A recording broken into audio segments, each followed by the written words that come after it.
You need to just stop talking. Just stop talking, because how many times have you told yourself that this is the time that's going to be different? That you're going to lock in, you're going to change this, you're going to change that. But look where you are. You're right where you started. And I mean, eventually this has to sicken you, does it not? Eventually, I got so fed up with myself. Like, have some self-respect, man.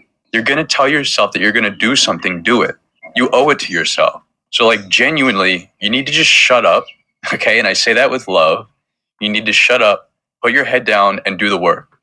Because at this stage in your journey, there's going to be a long period, and I'm not going to sugarcoat it.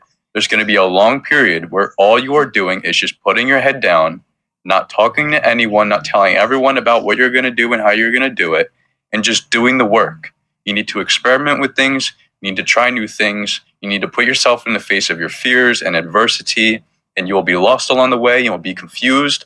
But with time, you will learn, and you will strengthen and develop and become smarter and more calculated. And eventually, you will evolve into this well-oiled machine, and you can lift your head above that water and take a breath. But for now, my friend, now is not the time for that. Because if you really want to break this generational curse, this generational chain of just stagnation, that's what it takes. So let this be the time that you really commit to it. And again, I say all this with love, and I believe in you, and I'm excited for everything that is to come your way, and it is there for you.